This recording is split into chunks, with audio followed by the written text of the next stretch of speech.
My name is Vernelda Grant. Hopefully everybody can hear me. I'm a member of the Apache Stronghold, director of the Historic Preservation and Archaeology Department for the San Carlos Apache Tribe. I'm very happy to be here. I have really awesome people on this panel and this session with me today, and very just excited to share a lot of the information that we've been dealing with all these years. Excited in a good way, and excited in a stressful way, and excited in a sad way sometimes too. But overall, it's really great to have this opportunity to share everything that we've gone through all these years, especially dealing with such a sacred and holy place and our connections to it. So this session is going to be speaking on Chi'chil Biłdagoteel, Oak Flat. And Oak Flat is part of a sacred site, a holy place to our Apache people and to neighboring tribes around us. Among them are the Apache, 4 southern tribes, the O'odham people, and Hopi and Zuni, and the Diné Nation, and also the other neighboring Apache tribes, Camp Verde, Payson, and White Mountain Apache, and also Mescalero Apache tribes. So this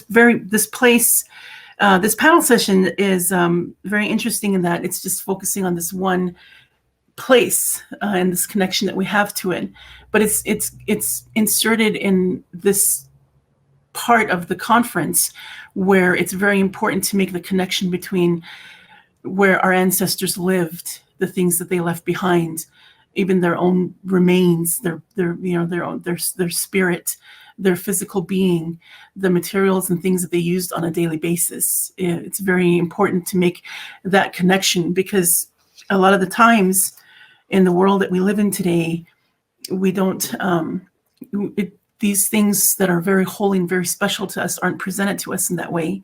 They're presented to us legally or on paper, and it takes out the emotions, the life, and the spirit behind a lot of the things that that are part of our being, that makes us, that makes up our Apache being or our indigenous being. And I just wanted to say that this is not, it's not just about a place, the importance of a place, but the importance of our connections to that special place, the spirit of that place, the life force, the source, the portal to a spirit realm, and how important that is in where things like material objects and things like our ancestral remains just happen to be, because they lived there, they were there, they breathed there, they ate there, they picked food there. And so it's very important that I just wanted to emphasize, being someone, practicing in, archaeology or anthropology, and also being a cultural resource manager, that we not forget, in the academic world, that from an indigenous perspective, that life source of that place, that connection to the land, is very important, and anything associated with it is holy and alive, and or is holy and has gone on to the spirit world and continues to affect the life source that's here still. So, the work that we do, we begin and end everything with prayer. And I just want to say in my own language, which is my first language, English being my foreign language, is Shilkojun, Dotsai by Kinsida Ku, Nije Ishtegaraji, Shilkojun Shiji, Be Nanas Cass, Doa Banai Kaijo, Big Out Non, I lie, Zisco a day, Zisco, Jon, the other than Linny, Noisai, Laidwa, the BNE. Still, but I cynic has when I kaidi, next to his ministry, still by cynic has by a cynic casco, but I kai. Don't show night sick casco. Stagger, no jet, well, I don't needy, don't show that. Joe had that when his teaching, the wash down fun settled as big out none. I did a cool conference, you that's already you and Zati, Tat Ahi. Kunis kaid, I be Zoom gad computer ABA with on in Jim. Stel blessed and little less stel be currently less that is stel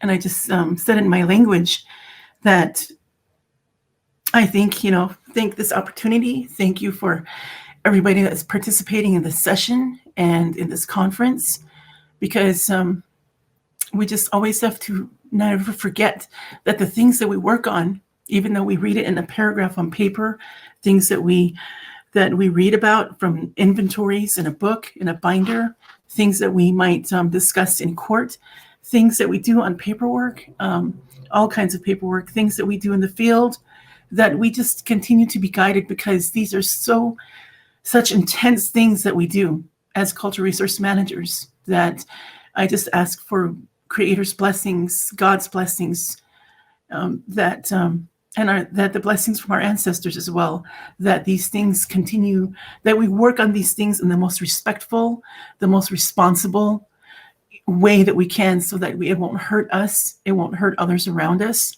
it won't hurt our families, and it won't hurt our communities. And I just wanted to mention that. I just, ask Creator to bless everybody that's participating here, because it is such an intense, very holy, very, very important work that we're doing. And we're doing this on this earth on behalf of our Creator. And whether we know it or like it or not, it's a burden and it's a blessing at the same time. And I just wanted to mention that as a cultural resource manager, as an archaeologist, we never forget, as an Indigenous person, as an Apache woman, that we never forget these things, because they watch us. The Holy Ones watch us, and these, our ancestors watch us. And so I just want to ask for blessings for all of us to be that are on this Zoom and this call and this conference. And this fight for Oak Flat is a spiritual journey. It's been a really spiritual task that we've participated in, and it had humble beginnings. It was not created, but it began with consultation, a letter and a map that we received from the Arizona Department of Transportation, and they were asking our Elders Cultural Advisory Council members if we had any concerns over areas that they plan to expand part of our highway, which is the main vein that goes through southeastern Arizona that connects the Phoenix Valley to, I-10 on the south part of our state. And we just happen to be in the center of those areas. And ADOT was proposing to put in 2 more lanes and increase a 2-lane highway to 4 lanes. And it was such an endeavor. It was a lot of work was created, a lot of archaeological investigations conducted. And, we were wondering why they were doing this, because the routes, the traffic, it was safe enough, it was new enough, why did they need to do it? And when I showed the map to our Elders Cultural Advisory Council, comprised of elders in their 90s to early 100-year-old elders, and then we have junior members that were from 70 to 90 years old, and then there were younger members than that. And when they came to be, in these meetings, they gather and they share their wisdom. They guide, our tribal leaders, the politicians. They guide our people in our community, and they guide and work with our medicine people, our traditional medicine ceremonial leaders out there. So the elders, first thing they said when they took a glance at it, and it's a huge map that I showed them, and I showed them all the different colored lines on there that meant all these different routes. And they looked at Pinal Mountains, they looked at the mountain ranges, and these mountain ranges form the north western boundaries of our Apache territory, and our territory span over 5 states. And this part of the territory where these roads were proposed were going around these holy sites and these holy mountains and mountain ranges. And we always believe that within this mountain range, they form boundaries. And within these boundaries, within the range, Creator made us to live, for our people to succeed, to hunt for food and collect medicines and conduct our ceremonies and give thanks and offerings in these places. And these within this mountain range, there was a proposal of having all these lines of roads go through them. And little did we know that forthcoming in the future, these roads were going to be supporting huge trucks that would be bringing in and hauling out various minerals, and in this case, it would be copper. And so, anyways, in the most humble beginnings became from one letter and then a map, and me showing the elders, and then one of the elders, the men, said, "This is because there's going to be changes coming. There's going to be changes in the form of destruction of our people, our way of life, and the places that are important to us. And it looks like it's going to be for mining." And so he really hit it on the dot without any other information shared to them. They all agreed, and they looked at the routes.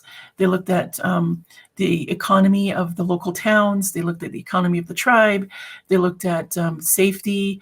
So, from their perspective, and it seems like even though they were born, in the early 1900s, the mid 1900s, these elders knew, and they were so way above the time that we were in, and that was back in 1999. So they were foreseeing the future. They were foretelling things, and it seemed like they knew what we were living in today in 2021. It seemed like they were here during that time, and they were sharing all the things that we're going through today with me in 1999. And these elders are no longer here with us.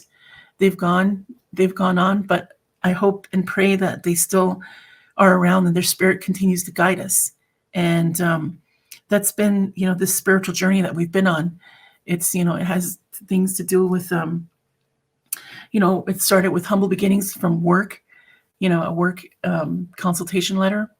And then it led to us gathering and going to Oak Flat, and then talking about the acorn, talking about the 22 medicines that are there, the flow of water year round, the springs that are there, the petroglyphs, the arc sites, the holy grounds, and then the mountain spirit dancers that are there. They're mountain spirit dancers that represent healing. And there's so many elements and such a unique ecosystem that it was very important that we replied in very humble ways in this 3-sentence paragraph that we wrote saying we need more information. We're available to discuss, and for them to contact us back. So that's how it started back in 1999, the year 2000. And things started to get a little political about 2001, 2002, because this what was called Southeastern Arizona Land Exchange began, and that was introduced. And so so the speakers in the session that we have today, I'm representing, I guess, the historic preservation, cultural resource management portion, but also just, my personal experience as a traditional Apache woman, and the roller coaster ride that we've been on. But what we've maintained this whole time has been prayer. We've gone up against people at all levels, from grassroots that want to fight, that want to, physically fight and shoot people, to, that's a wide range of people. I'm not talking just about indigenous organizations. I'm talking about other folks out there that are from different cultures that want to join and fight the government, fight the Apaches, fight with the Apaches against the government. And that's not what we're here for. We're here in prayer, because that's all we have. We've been up against people with money. We're going against people with power, and the power that we have is prayer. And we've maintained that, and we've been consistent in making sure that we're always praying, and that we're thinking good, and that we spread the love and spread the word that there's, we're dealing with a source that is way beyond any of us in this world. And so that's what we're coming from. And you'll see the perspective from Wendsler, Dr. Wendsler Nosie Sr., being a past chairman of our tribe and also tribal council member for about 30 years. But he's also been the lead for the Mount Graham the sacred Mount Graham, Mount Graham, from saving them from 14 telescopes being built. And also there's Vanessa Nosie, who's a really awesome mom, and happy birthday to Vanessa. Today's her birthday. And she's an employee that I have and a member of the Apache Stronghold, and also her daughter Naelyn, representing the youth and that voice of today's generation, and really taking the lead and taking that responsibility to care and to take this message to the future. And so we're all here with our perspectives, and we're speaking from our heart. Nothing's written. Only thing we have that's pulled together is this video that I'd like to ask Colleen to play for us right now. It's about almost an 8-minute video, and it gives you more information from the most current things that we've been doing at Oak Flat, Chi'chil Biłdagoteel. So, Colleen.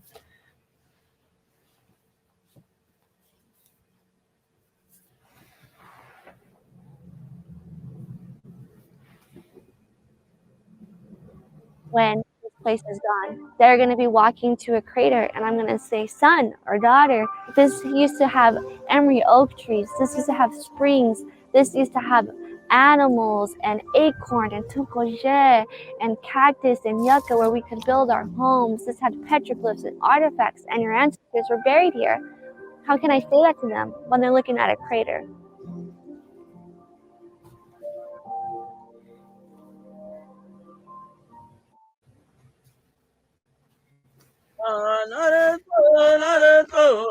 In February of 2021, Native American tribes from across Arizona made history, traveling hundreds of miles by foot in a 4-direction prayer run to Oak Flat. This coming together of tribes at a holy site was a powerful moment not seen in nearly 200 years.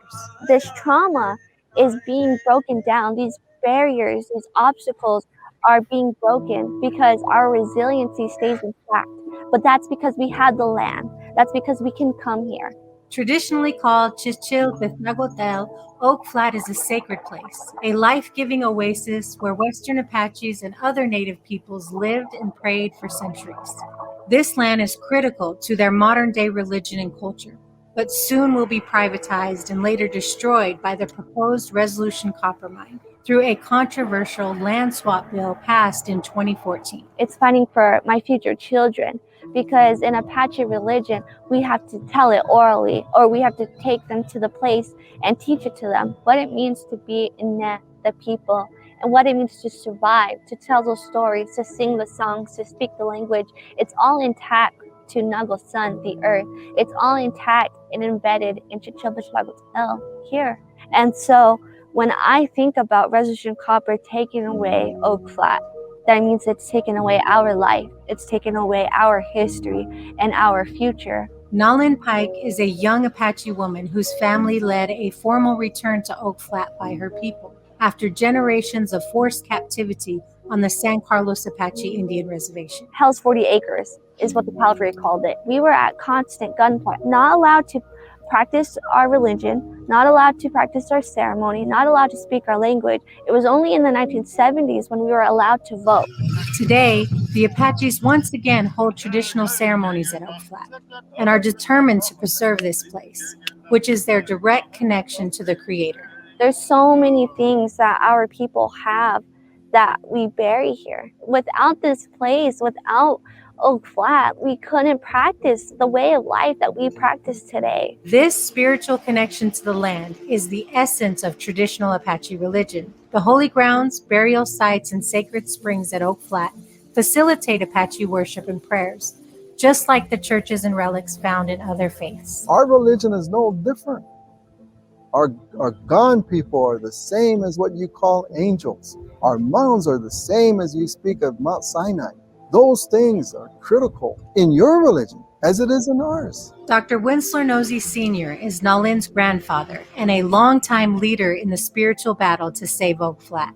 He has worked tirelessly to educate the public and their elected officials about the value of this place.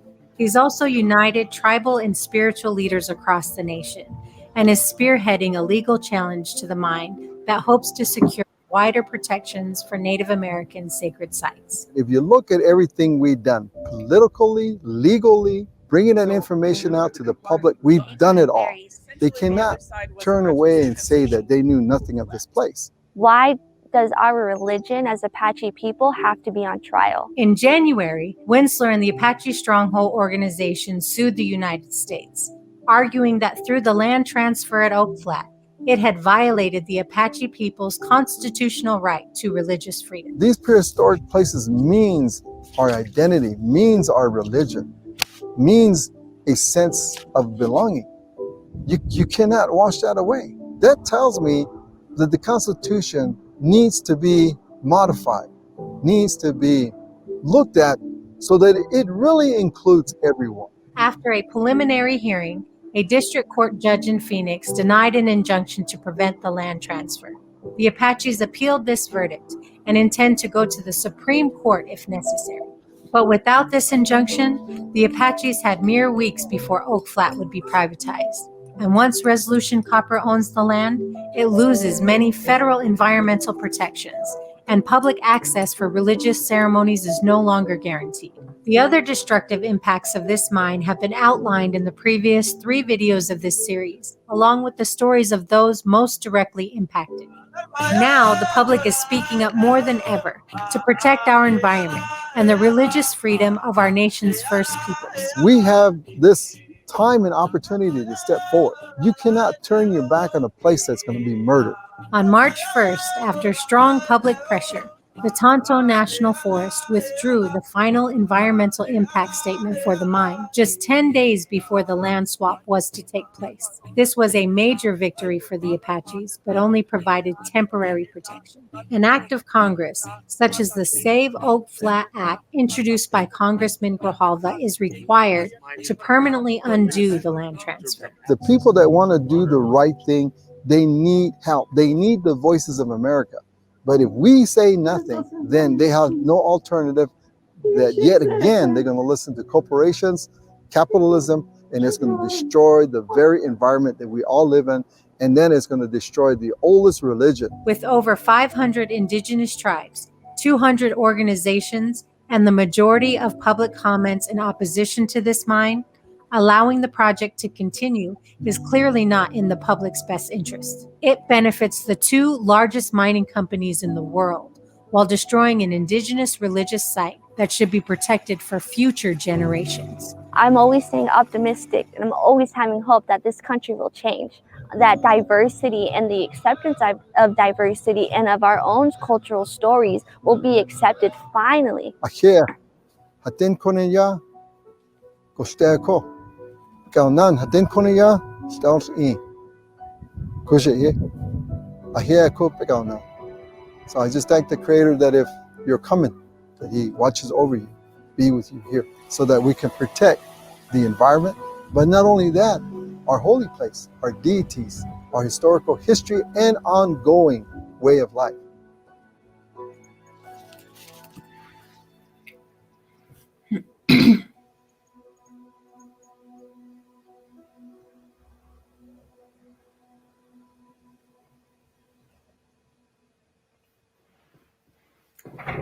So hopefully I can be heard again.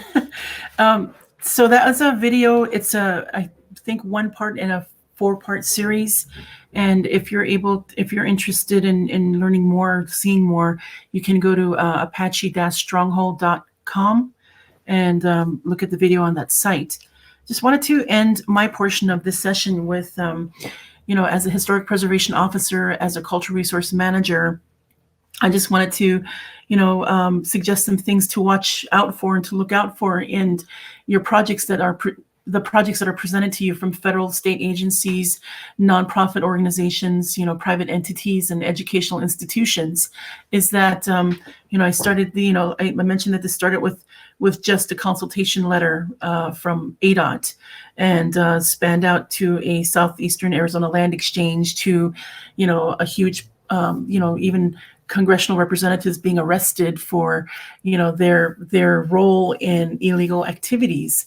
And then there's politics at every level, from grassroots to international United Nations level, politics that were involved. So it has grown and grown, and this issue's grown because it deals with a life, it deals with death, it deals with a holy place and our connections to it, and anything that destroys these holy places, land, the air, the water, all those places, it's all interconnected. We all know that, and it's part of our jobs as cultural resource managers to make sure that that they feel those emotions, they hear our voices, that they know that it's a circle. It's not a square box where things can be pigeonholed. It's not a square box where a law or something can be inserted to fix everything. It isn't, and it's our responsibility to say something. And it's been a roller coaster ride, because we've said something and things have affected us personally and professionally, but we've always overcome. I can say that for myself, because I kept thinking that I'm at first I thought I was alone in raising my voice, but my community, my family, my godchildren, my friends that are not Indigenous at all, always saw how positive it was, when I shared with them that I'm sad because, I'm not supported by my tribe, or I'm not supported by the politics, or I'm not, or I'm being, targeted to just be put down by my fellow Apache tribal nations and my fellow colleagues, or by friends. So, it's been such an overwhelming, I think, journey. But overall, I think what's overcome is that those negative things were overcome, and even the people that I butted heads, or we butted heads with, I think they've come to see, because through prayer and through just making sure that we're doing the best thing that we can in the most responsible way. That means also we're doing it in a respectful manner with everyone, around us. And so we always, in prayer, when we say things with prayer, everything always works out. And that's what we have faith in. That's what I have faith in. And, that it doesn't hurt to say that, and you're not alone, because I've figured out myself in my personal journey and in my professional journey that I'm not alone.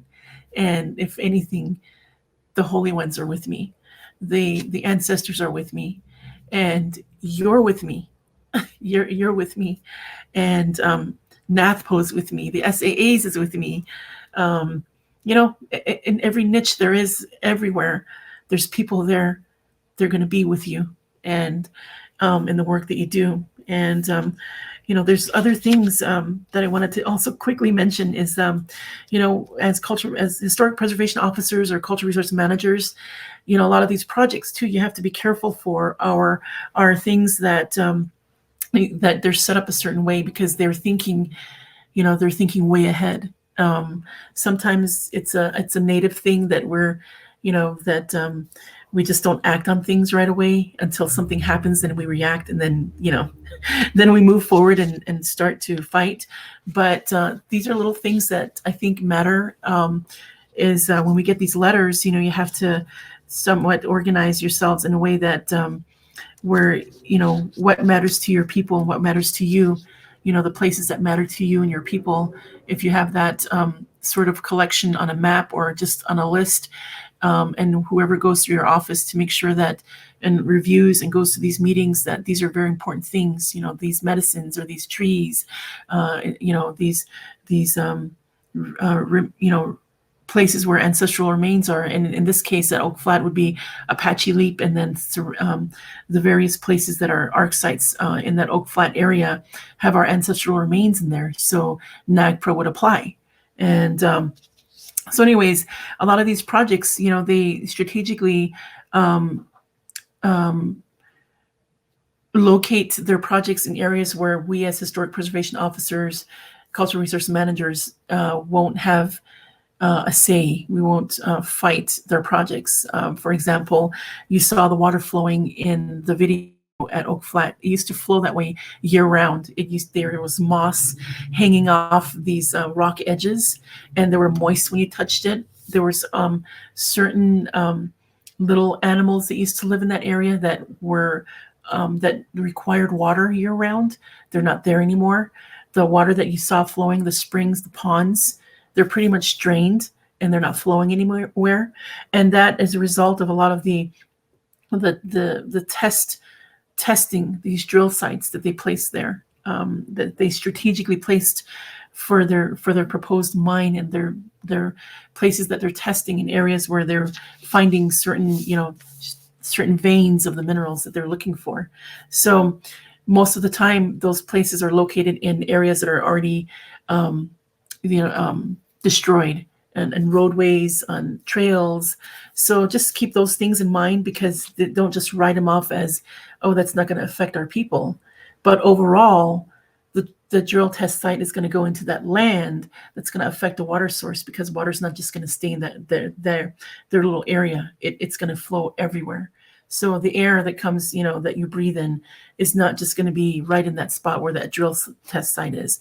The air flows all over the place. And if that's contaminated, with whatever they use, just kind of think of those kind of things, because it's not written legally for us to think that way. It's written for just the action of putting a drill site, a drill area. So those little things I think matter, and it matters to us. It affects us.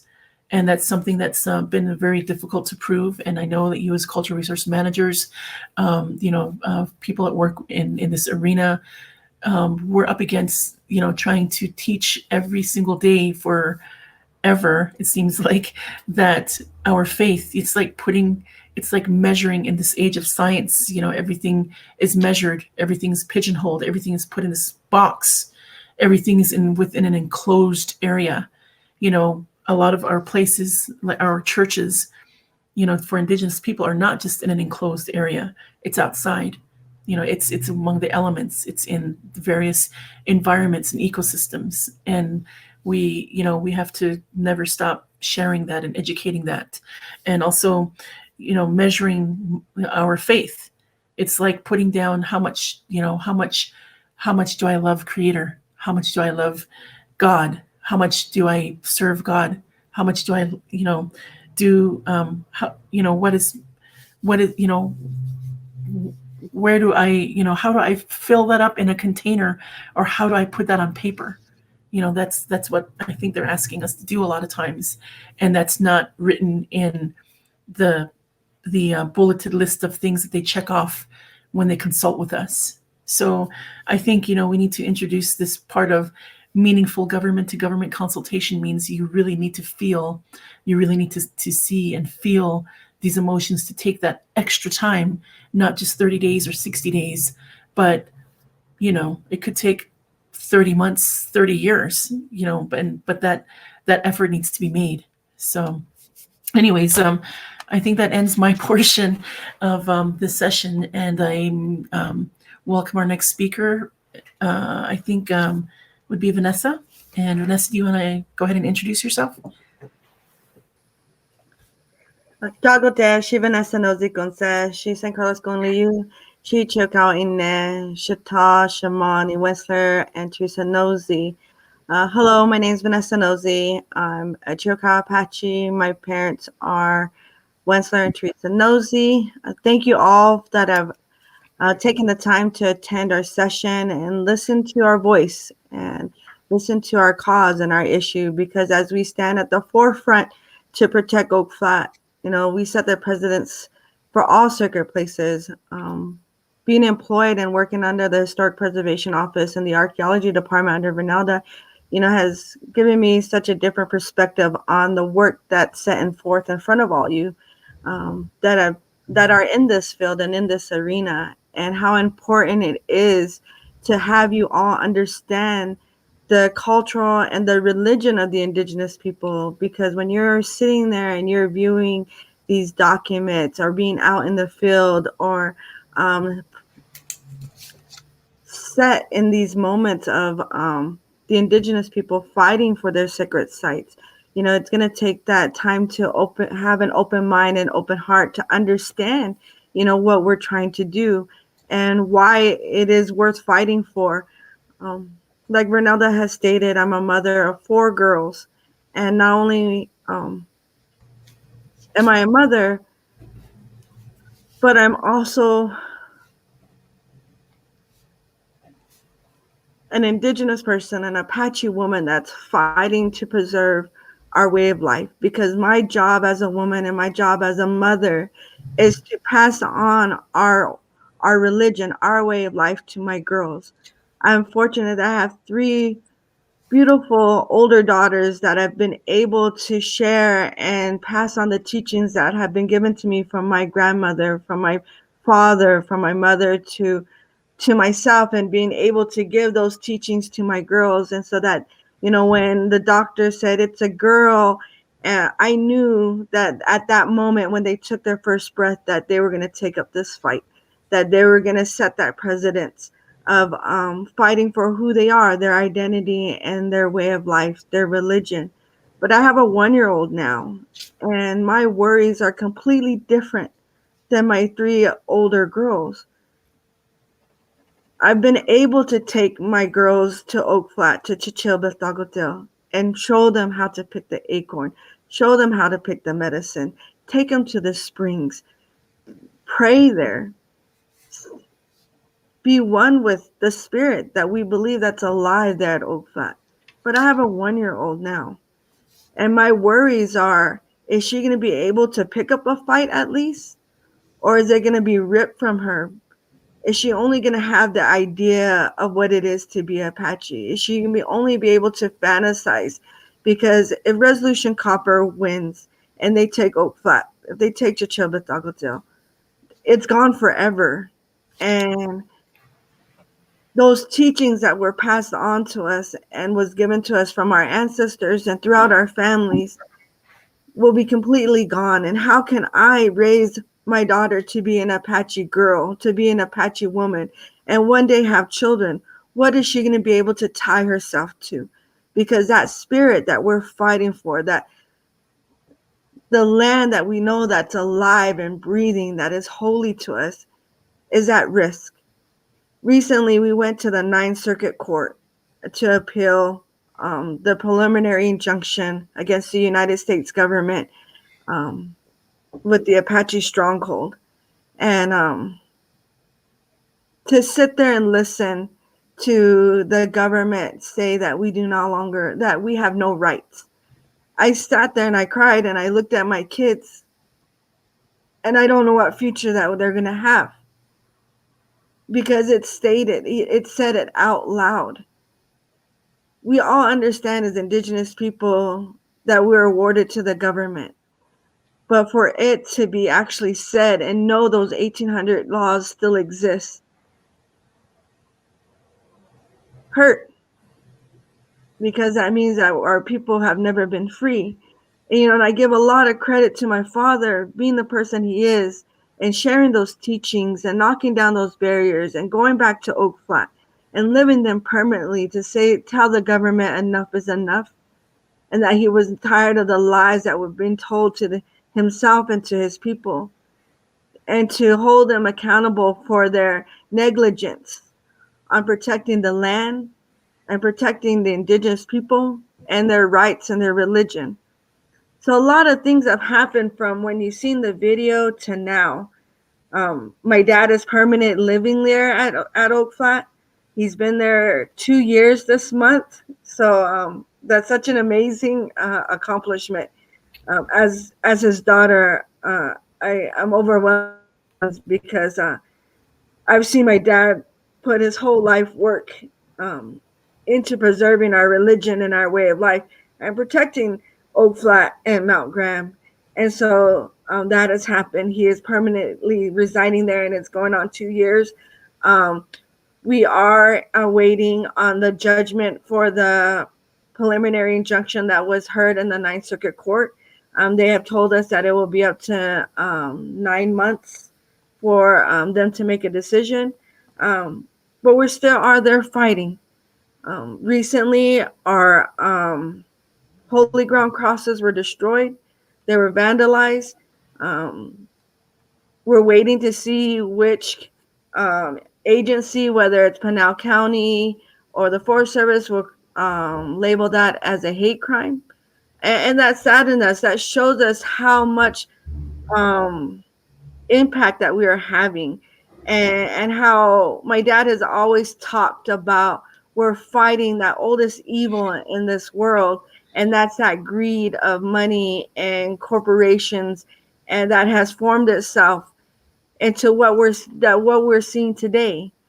And with all that entailed, and the fight that we're continuing to preserve and exist, is what you see today with Oak Flat. We fight not only for our religion and our way of life, but we're fighting for all people. No one can live without clean water. No one can live without clean air. And setting that precedence that the indigenous people are at the forefront fighting for all life. It's going to take all of us to unify, to come together, to actually make change, to actually preserve and have a future that is left for our future generations. So I want to now give it over to my daughter, Naelyn Pike, who has been such an impact and has been following along my father, and making her presence known with the youth and her peers and her generation. Hello everyone. Naelyn Pike. For one, it's really good to be here today with everyone this morning or this afternoon, in your case. But thank you, Vernelda, for speaking. I always learn a lot from Vernelda, my mom, and my grandfather. As you know, this has been a very long fight, something that has been beyond my time. And so with the fight for Oak Flat, we have this history as free people. And when I learned from my elders and from my ancestors is that as Apache people, we carry this sense of freedom, and we hold on to it, we grasp onto it. And there's a story about Apache Leap. And this story is recognizing who are people when they were once free. And then when the United States government and the cavalry had found resources like copper, silver, and gold, they seen our people as a problem. And we needed to be either exterminated or we were put as prisoners of war. And so we had these group of Apache people who rather be free than be prisoners of war or be killed by the cavalry. So they ran to the Apache Leap area and jumped off the cliff for that sense of freedom. That was where they found their freedom, by rather losing their lives on the land that is sacred to us than going to San Carlos, which is now the present day reservation. And learning that story as a young girl and being able to go to Oak Flat, and my mom and my father take me to the area to learn of our Apache ways, like picking the acorn or picking the sokonje or picking the yucca or building our gowan, which is our home, in our wickiup. I'm learning the role to be an Apache girl and learning to become an Apache woman. That sense of culture and history is taught to me. And I think that too often we're told as a people that we are the past. We're talked about through government officials that we are a past people, that our history is history, yet we practice it current day. That's something that I'm blessed and privileged to be a part of, to learn. And it's also a reminder to the United States government that their tactics and their strategy to exterminate our people is the United States government's biggest failure, because we're here now and we're fighting for Oak Flat. And I'm taught that by my family, by learning from my great grandmother about what it means, teaching my father, that we live in this system of racism, that we live in oppression. And too often our communities don't see it, or we choose not to recognize it. And when my great grandmother had recognized that and taught that to my grandfather, Wendsler, that is when he decided to break those barriers and to set a path for the future of our generation. And so then you have my mother, who speaks very strong about her passion to want to protect Oak Flat, and I carry that same passion. I want my future children to be able to come to the land and to be able to know who they are, to represent that Apache history, in what it is, Gonjon, in that way, in beauty and in everything good. But when we have people like the Tonto National Forest or agencies like the USDA and our own government, Congress, House, and the Senate, who tell us that our way of life doesn't matter, that what I believe in and what I pray is not equal to any Christian religion out there, it angers me and it makes me sad, but it also puts a fire in my heart to show that I need to fight for something, that I do have the right to pray. Because as Apache people and as indigenous people, our religion and our way of life is not hurtful. A lot of the times, our way of life actually protects every other ethnic group in this world and at a global standard. And so, our way of life not only does it protect the people, but it's not being recognized. And so, when we talk about the fight for Oak Flat, I remember being 6 years old and my grandfather talking to the nearby town of Superior saying, we need to fight for Oak Flat, we need to protect it, because if you don't fight for Oak Flat and we mine this area, then further cancer rates will grow. Or, we're trying to protect the town of Superior, yet my grandfather was wearing a bulletproof vest. And a lot of the times that when we talk of and have these discussions, we don't recognize that these people who are in the front lines, like my grandfather living there here and now, he's endangered. He's living a dangerous lifestyle because he's fighting for what he believes in. He's fighting for the right for prayer. He's fighting for our future generations and everything that is living there at Oak Flat. And so as a young girl being 6 years old, I had to understand that very quickly, that me being born and me being able to breathe right now is fighting the United States government. And that's something I think is so powerful in our youth today, is that we recognize that we need to fight for our lives, and that the minute we're born, it's telling the United States government they failed. And so that's when our fight begins as Indigenous people, whether we like it or not. That's our fight. And so when I talk about Chi'chil Biłdagoteel, it's something so powerful for me and something that I really believe in, because it was something my ancestors believed in, and we believe that it's the direct corridor to our creator and to the Gone people. Everything from the burial sites to the artifacts to the petroglyphs to the things that are living there here and now in our medicine plants, our ceremonies are alive. Our way of life and who we are as Native people is connected to the land, and we can't, and there's no way around dividing the two. You cannot take away the sacredness away from the environment. And so when we're learning about sacred places, we have to come in understanding that our way of life and who we are as Indigenous people connects to the land. And if we don't have the land, if we don't have places like Oak Flat, then we don't have no way of prayer. How can we pray to our Creator, and how can we learn our Apache way of life, like our songs and our ceremonies, when we no longer have the tools given to us and that essence of spirituality without the land? And so that is something that I'm learning now as a young woman, and I want to be able to teach this knowledge to my future children. But we need the act of Congress to make the moral and right decisions for our future, because Indigenous people have seen and have been in the last year, at least with this election, that we can make an impact. And for the state of Arizona, there's 22 federally recognized tribes, and so our impact is strong. And we need our Congress people to make the right decisions, and we need the leaders like with you, who's listening, our viewers, to help us make that right decision, to push them and to make them accountable. Because if they're not put accountable, then this is going to keep happening.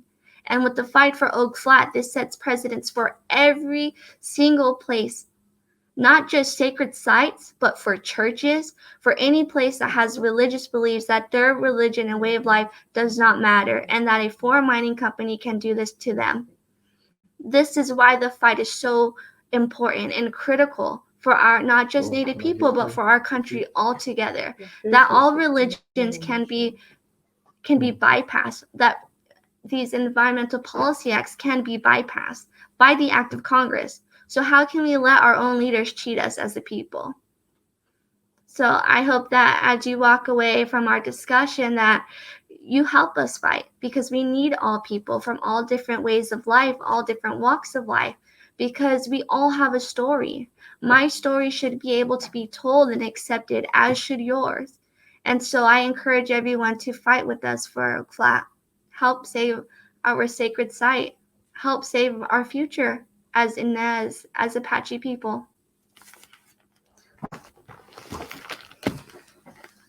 Okay. Now I'm going to introduce my father, Wendsler Nosie Sr., former chairman of the St. Croix Apache Tribe, former councilman of the Peridot District, and founder of the Apache Stronghold.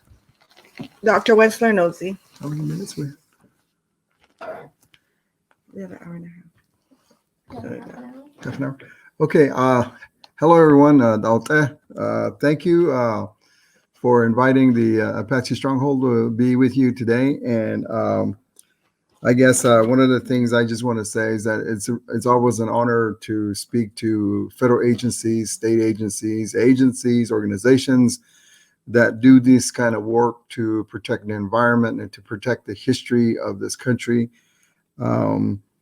I know that through the course of my life, it was always important to talk to federal departments to encourage them, even to the one just being hired, that it was really critical of how you would write your statements and make your statements about, the work you do and how important it is to the survival of Mother Earth. And so I just want to, again, encourage all of you to do that because, one of the things that we're talking about here, Native Americans, and I'm sure I may be speaking to the choir, but, Native Americans have been suffering over 500 years plus. But, speaking for the Apache people here, it's been 200 years. And so what I tell people across the country is that we're new and we're old, meaning that we're new to this new way that has, come here, but we still have the old ways. And I think that we've seen so many things that have taken place throughout this country that has destroyed the fabric of this base that now today they call America, from the way we've changed people and their lifestyle to now the total effect on the environment. But then it ties right directly to the religion. And this is what, everyone is speaking about this morning, from Naelyn to my daughter, Vanessa, that how important the religion is, because it's our identity and it makes us who we are. I guess one of the things I like to elaborate that I always go back to the very beginning. The very beginning is the fact that Resolution Copper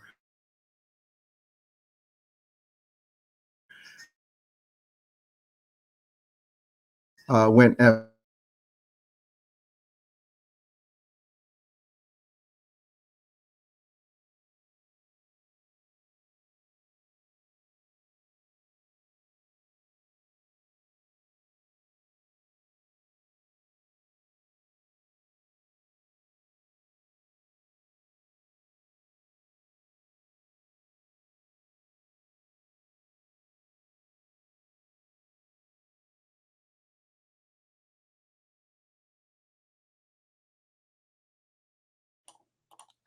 It looks like we've had some technical difficulties and lost connection. So while we get back on, Vernelda, if you're here and want to add to anything while we wait for them to get their connection back. Thanks, Vernelda.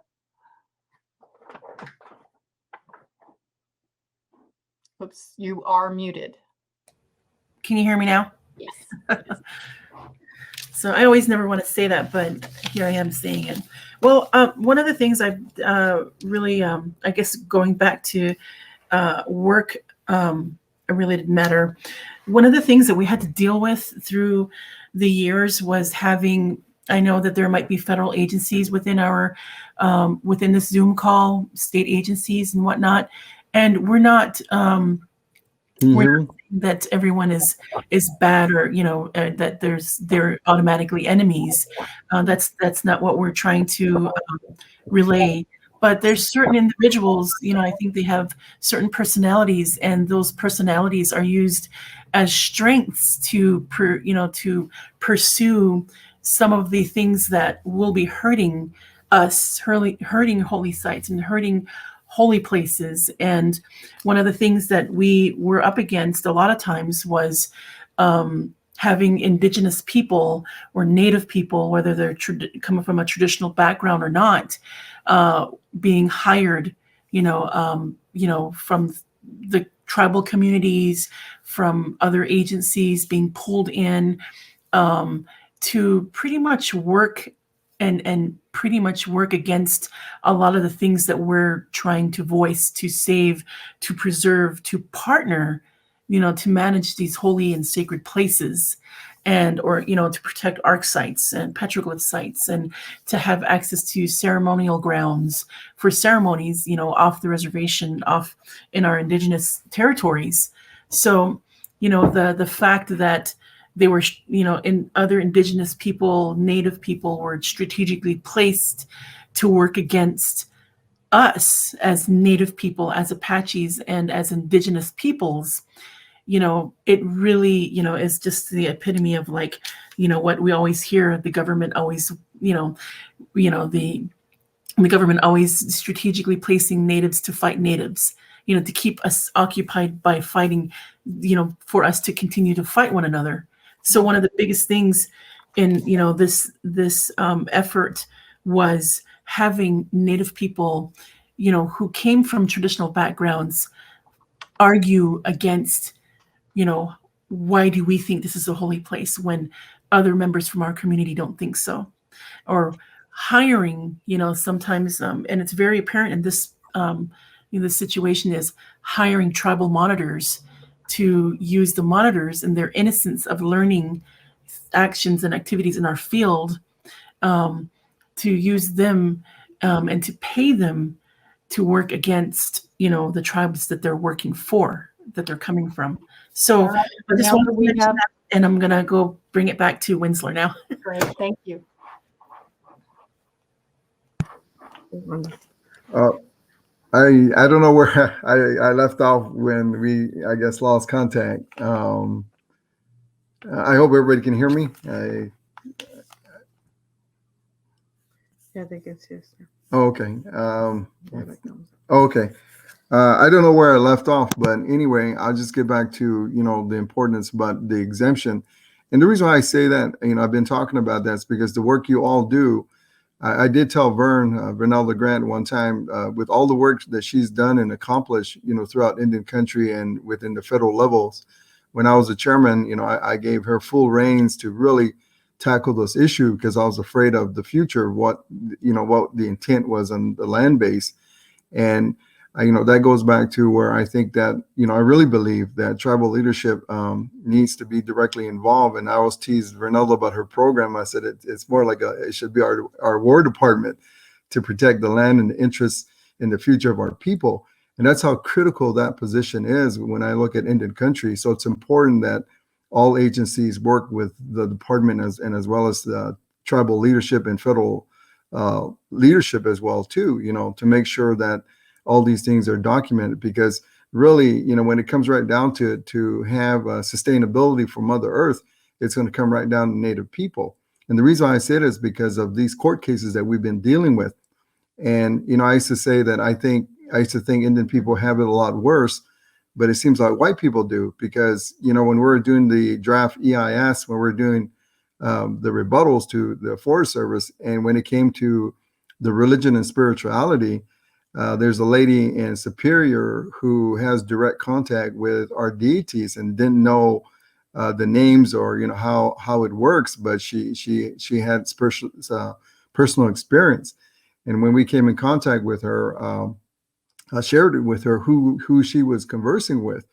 And anyway, when we did our position paper, because she was a non-Indian, they pull hers out. And I asked the Forest Service, I said, well, why did you pull her out? And they said, because she's white. And I said, what do you mean by that? Then what they said to me was that only Native people can claim holy and sacred sites, holy places or holy activities, not white people.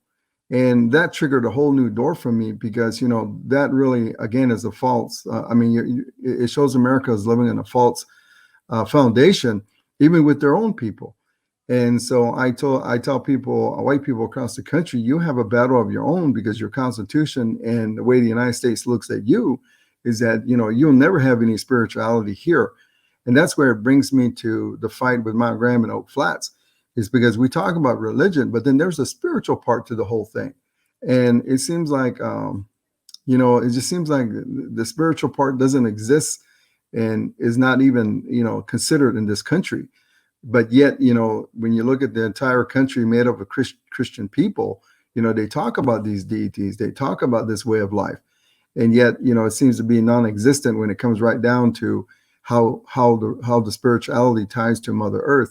And I think that being, like I was saying, I don't know if you heard me when I was saying earlier that, you know, over 500 years Native Americans have suffered, but 200 years is Apaches. And that's within my own great-grandfather, grandfather, and father. And so that's why I say, you know, I tell people, forgive me for what I have to say, but, you know, we have a right to say what we need to say, because we carry that reference, and we've seen the changes that have taken place. We've seen the federal policies. We read the federal policies, how when they came east, north, and then down to the south, and how they were taking over the lands and what they were doing. And so, you know, so we have that vast experience about how federal policies are done and how they're looked at and how they're considered. And so with that, you know, I go back to, like I was saying about the exemption, is that if these laws were not exempt, we won't even be talking today, you know. And then again, as I was mentioning to Vernelda, like all the hard work that every one of you guys do, I would be outraged with the United States forfeiting all my work and all the consistency of putting things together about this country. And yet, you know, it just takes Congress to do a late night rider to give exemptions to all these federal laws. And that's one of the big things I would really be arguing. And that's what I'm arguing today. And this is what I'm educating people across the country, is that, you know, they really have to monitor their politicians, because their politicians can exempt every hard work that you've all done for the best interest of this country and for the people and the sustainability of life. And so that's kind of where I'm upset with the politicians of Congress, and even with the state of Arizona, you know, for them to not uphold the most important thing, life, you know, the God-given life that we all have, and the blessing things that come together that makes that happen. So, you know, I just wanted to really, you know, talk about that with exemptions, because it's something that I wish federal agencies or agencies would argue about. Say, hey, look, you know, we do all this work, but we can get the exemptions can be given. So coming back to Oak Flats, you know, again, like I was saying in the very beginning, Rio Tinto, Resolution Copper, they wanted exemption from day one. And then from there, we did have the Tonto National Forest speaking on our behalf of all these artifacts and historical places on Oak Flats. But it wasn't until 2014 when John McCain did the Late Night Rider, and when the Forest Service stopped speaking for us. You know, they just totally jump on the other side and start speaking for Resolution Copper. And that's where all their management changed to pursue tribes to convince them that this is the way to go. Yet on the other side of the token, they know this is a bad thing, you know, that it's going to contaminate. The climate change is going to happen, you know. I mean, just everything's going to change. And, you know, it just kind of blows me away with some of these people who do a lot of hard work, but it never gets anywhere. And so I say that because it comes right down to, you know, what the U.S. attorney had said during the Ninth Circuit Court, you know, when they were pushed and shoved to finally say that, you know, it doesn't matter, you know, it doesn't matter that, you know, even people are displaced. It doesn't matter. The United States will get what they want. And that's a real frightening statement. And it's something that I think that me as a tribal leader, as you know, as a person who's been fighting for the environment and everything else about the rights, you know, it's a big threat because, you know, they're talking about tribal lands too. They're not just talking about, you know, the Tonto National Forest, the federal lands. You know, the reservations sit on federal lands. And so it really changes the future, I believe, for tribal leaders, that they really need to begin to hold the United States accountable and to assure that these places are not going to be sacrificed the way it is. And, you know, it just really changes the whole future after what we heard. So now we're sitting waiting for the federal judge to make their ruling. And it's going to be an interesting one. And right now, for me, I'm waiting for that ruling, because that ruling will tell me what I need to do. And rather, you know, it falls short again, you know, we are going to go to the Supreme Court. You know, I will give the okay to my attorneys to move forward, because this is wrong, you know. And on top of that, you know, creating allies throughout the country with Christian denominations, and them realizing what the United States is doing, and realizing that the exemption that Rio Tinto got, and the undermining and then the destroying of the future of Native people. You know, as Christian people, I'm pretty sure, you know, you can't live with that, and you know, in your mind or in your heart, knowing that, you know, you sit there and did nothing. So now they're all coming together. And so it goes back to the founding of this country, how this country was founded. You know, we go back to the doctrine of discovery, of how it was implemented to create, you know, this deceiving foundation that we live on. And so it really questions all that from the beginning. And, you know, for me, it's a bother, it's a hurt, because it's something simple to be done, something easily to be fixed, just like all your agencies that do things. It's already there, you know, and universities have done studies on Native people. It's already there. All these information is there. But when the United States can exempt federal laws that protect these places for a reason, is really crazy when it comes to the congressional leaders. And, you know, I'm to the point where they're not leaders of this country. You know, they're leaders of greed and power and capitalism. You know, those are the leaders that we have. So there is a religious battle happening. And this is why the Apache Stronghold has taken that position that we'll fight this spiritually, because there's no other way we can do it. And I think as human beings, we know that this is wrong. I know that as human beings that we think to the future. We're supposed to be thinking to the future, whether it's through a Native way or a Christian way. It's the same when you go back to the beginning.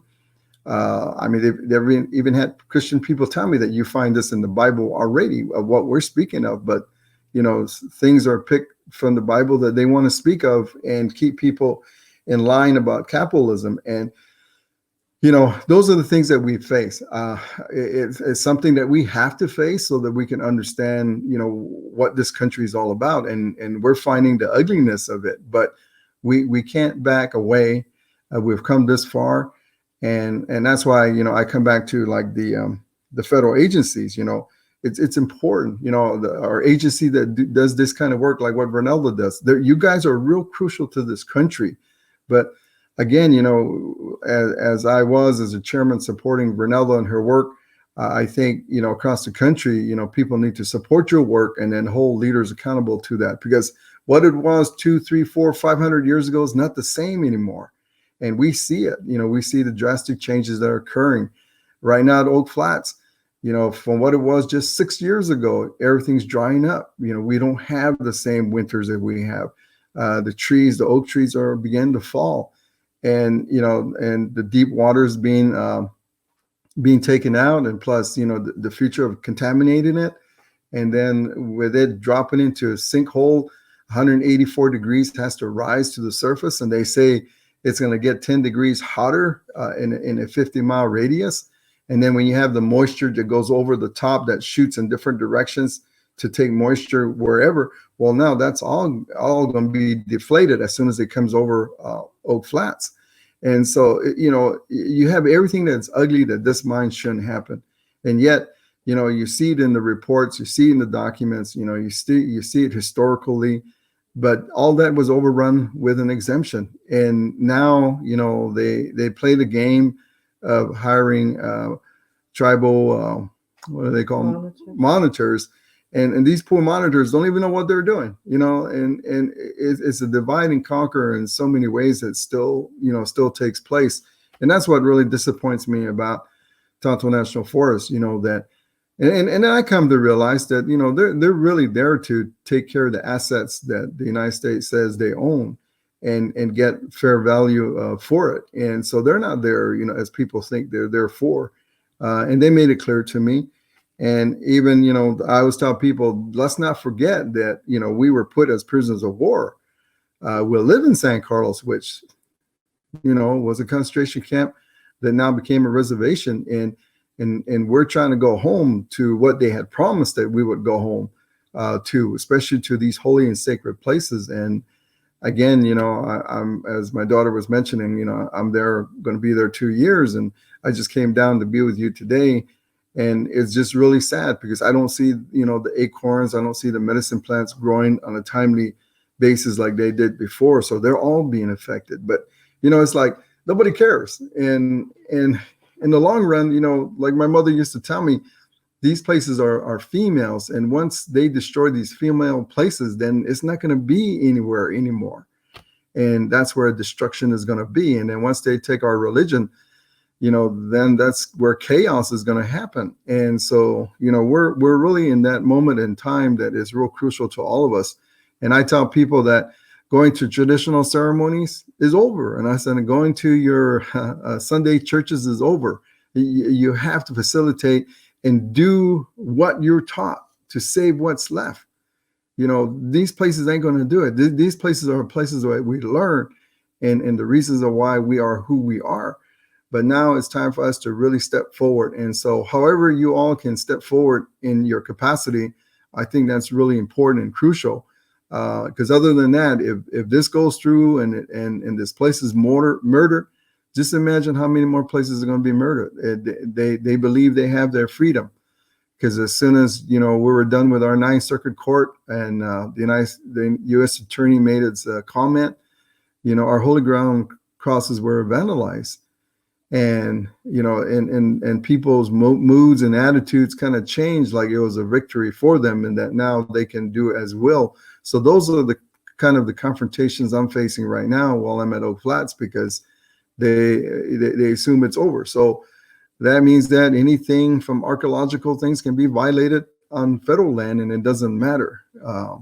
So I think, somehow we all need to come together. I know I'll be working forward to making this country come together and from the Christian religious perspective to the grassroots people and, and working with tribal leadership because, there's not going to be a tomorrow. And if all water is contaminated, there's nothing matters. And so I think, we're just all born in that time, in this moment to do something. And, last but not least, I think that what I'm really seeing is really a split between religion and spirituality. For us Native people, religion is tied to your spirituality. You know what that is. But in so many cases, people just know religion and don't know spirituality. And you have to know both. And I know my teaching has gone beyond just Native people. It's begun to all people because it seemed like we have lost that connection. But I think in every work you all do, Oak Flats holds every part of that is being destroyed, that is being compromised by other towns and government leadership of enticing them to take something. And it's bad. I've never seen so much of a violent way of doing things, of enticing leaders and people to be bought out. But that's what we're witnessing. And, so it's just a continuing battle. But I feel that we made a lot of progress and, we're going to continue to make progress as long as I'm breathing and I'm here, that's what I'm going to do. But as my daughter was saying, that if it does go through and it's privatized, then the Resolution Copper is going to come directly and deal with me at that point. And the United States is going to wash their hand and move on. They don't care. And I've learned that, and I realized that. So I see how my great grandfather, my grandfather, my father, how they have seen the world. It seems like it's no different. But I think we're in a time that we can all make an impact, and we all have to be in the same page. How much time? After you're done, you can have questions. Okay, so I'm gonna end up closing here, but again, I just want to say exemptions. Pay attention to that. Pay attention to what the U.S. Attorney is saying, from where it matters to where it doesn't matter. Those are very crucial things that we all need to pay attention to. And as far as like the religion and spirituality, that's a very critical part of this country for everybody. And I think that's something that we cannot lose as a people. And if we do, then nothing matters. And from that point on, everything else will be destroyed. Again, tribal leaderships, they got to get involved. Departments like Vernelda's department, your department, people that work in what you guys do is very critical. And one of the things I would say is, man, don't let Congress just destroy your work and throw it out, and as though it doesn't matter. And because I know I would be disappointed if I put my whole lifetime into it and then find that it's being exempt for something less deserving and more destructive, to a race, to a people. And I would be really upset about it. And but other than that, I say elect right politicians. I tell that to the country. These guys are capitalists. Politicians. They're not about sustainability. They're not about building a country the way it should be. So with that, I want to thank you for giving me the time to listen and for the opportunity. So yeah, thank you, all of you.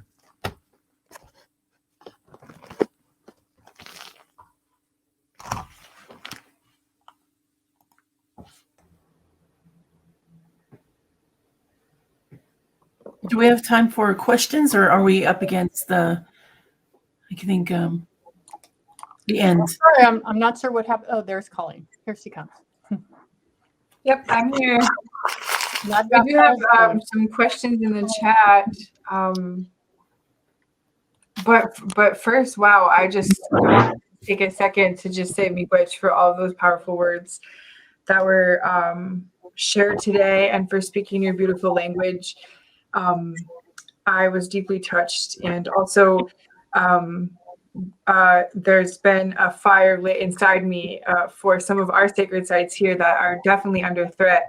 In fact, I live in Anishinaabe Waukee, Anishinaabe territory, where we have line 5 underneath our beautiful waters here. You may have heard of that. So I just wanted to say I'm deeply honored to be able to share this time with you. And I know that the audience feels the same way. You've had so many good comments sent in the chat and the Q&A. So I will I'll pull it up and I'll read you the first question so you'll be able to see it.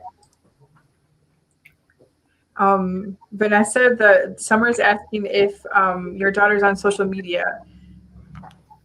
Would love to use their platform to share information on your work. So, and also to add to that is Apache Stronghold on Facebook or any social media that could be shared. Yes, Naelyn is on social media. She has her Facebook at Naelyn Pike. You can also find her on the Apache Stronghold website. So Apache-stronghold.com. Great, thank you. And here's another question. What can we do to directly assist with the protection and fight for Oak Flat?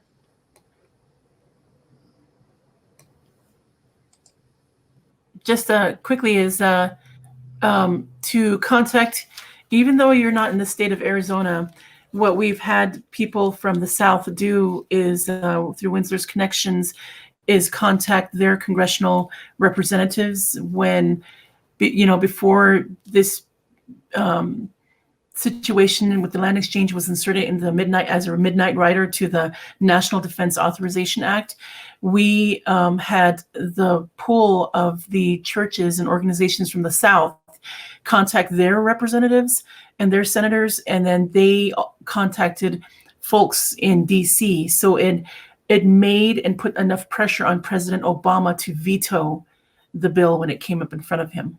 So that's the action from the people. And if the people at this time, it's this situation with religion, with our sacred places, sacred sites, cultural landscapes, holy places to us, that have a direct connection to us, our well-being. It affects us physically. It's very important that people take action by contacting their representatives. Just repeated contacts from their state to writing letters, even sending texts. I just can't emphasize enough that like what Wendsler said, what Naelyn, with the youth, with the generations of life that's important, that Vanessa mentioned as well, is that it's, we have to take action. We have to do this. The power belongs to the people. The power is with the people, and that's made.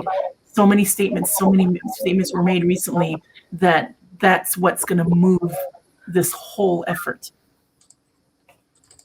I think the one thing, like Vernelda was saying, with all that info is, continue to reach out to your Congress people, continue to make those connections, flood their phones, write your letters, tell them to support, the Save Oak Flat Act.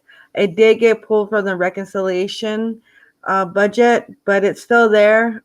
We need to show that, like Vernelda said, the people have the power. We need to contact our Congress people and show them that as constituents that we want to protect and save Oak Flat. So I ask you guys to continue to reach out to your Congress people and have your voices heard, and continue to pray for us, pray with us. Because we're there, we're fighting, we're not stopping.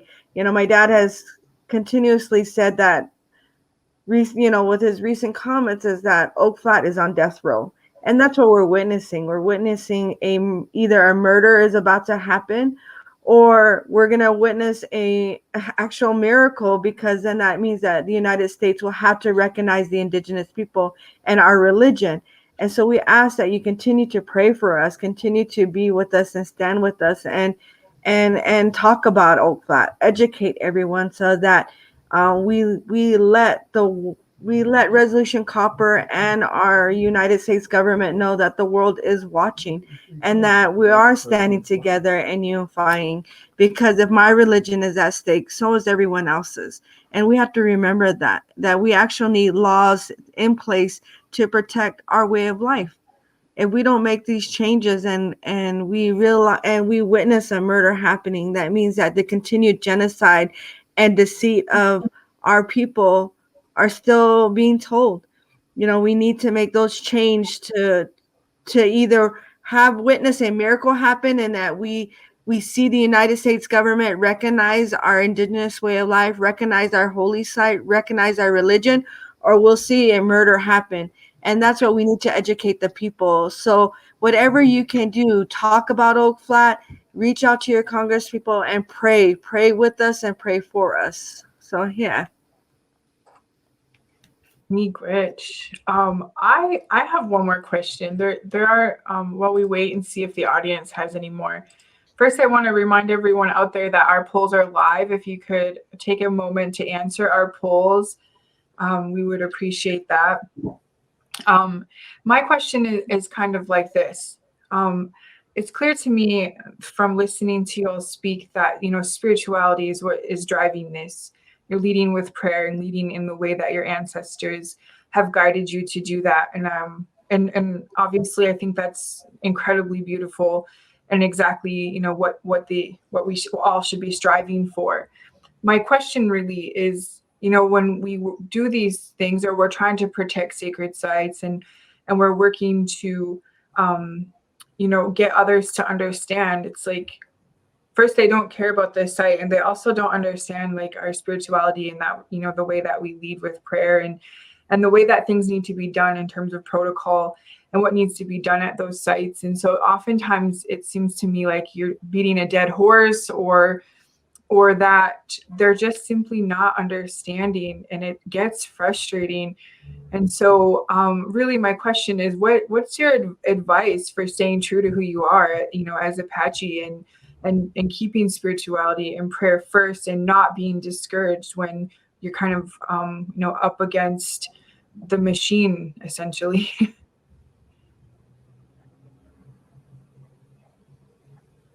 Vanessa, or do you want to? Yeah, my dad's coming to answer.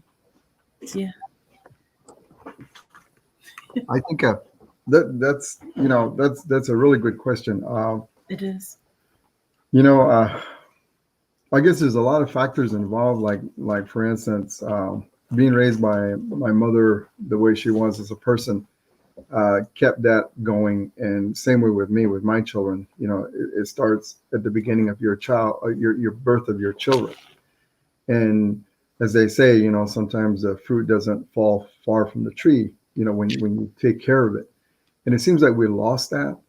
And it's really important and crucial now that we really bring that back, that we realize that we all need to realize that our family is important, and that why these things are important. And these kind of discussions need to begin to take place before it's totally lost. And you are right. You know, first time I battled this, the doors weren't opening for me, and it was frustrating. But I always remember what my mother used to tell me: just turn around, son, take your time, turn around, look back to where you came from. Look how many people you've touched. When I look back to that day to today, you know, now I'm speaking to thousands and thousands of people. And, you know, and now the pressure is mounting on the like slave leaders and leaders and in this country about what's happening at Oak Flats. So right now there's a moving vehicle. And what I tell people is that, you know, to wait for another moving vehicle may be some time that you have to wait for that. But right now is you got to jump on, you know, and begin to initiate those things, those very things that makes life important. And if you can do that, then you're going to see the changes occurring. And again, you know, I think a lot of us in all our work, we can go back to that and, you know, and see those days where it was difficult. Well, and this journey is kind of the same thing. But what really motivates me is when I see the kids, all kids, because, you know, I thought this was an Apache fight, but it turned out to be an American fight. American people are people, just people. Seeing the children suffer in the towns and cities, you know, town people are suppressed, city people are suppressed, and religious Christian people are suppressed. Like I was telling you earlier, that they can't even consider anything spiritual and holy here in America, only in Europe. And yet, you know, they all yell and scream that this is their America, and yet, you know, it's not. And from their own, not from what we say, from what their own government says. So, you know, when you start looking at those things and you realize that we're all not in a good position and that we're all being affected by this colonization because they were colonized first. And so I think when you look at those factors, you realize that you got to help everybody. And once you start helping everybody, it starts to make a difference. But it's to hang on, you know, to just, and the way I'm always reminded is every breath I take is a gift from God. And as long as I could be breathing that, then I do the work that needs to be done, even though I might be ridiculed for it, but it's okay, you know, because the only reason why people can hate me for is, you know, trying to protect the water, land, environment, and people and spirituality. You know, then people will never tell you why they don't like me, but because those are the things I do, you know, and that's against capitalism, that, you know, they're upset with it. And then going back to I want to answer that other question you asked earlier, how you can help. Right now, in talking to the U.S. Attorney, what they stated was that they heard anything from Biden directly. And if they would hear something directly from Biden, then they could actually pull off on all these things and really go in the opposite direction, whether it's a bill in Congress or whether the lawsuits that we have in place. And so until Biden's administration, you know, directs their attorney, then, you know, that's where they're going to go. But at this point, you know, Biden hasn't said anything. So I would say if your organization has the ability to do it, is, you know, to write Biden office a letter that this, you know, that this is a really important matter, and that needs to be reversed, and however you want to put it. But, if you want to help directly, I would say get a letter to Biden and let him know that all these agencies, are aware of the issue, and it's not good for America. Grich. Wow. That was incredible. I just want to say this panel was deeply moving, and definitely really honored to hear about your work, and I know that the audience feels the same way. And so at this time, we're going to end the session. Yeah, let me answer this question really quickly, just for everyone who's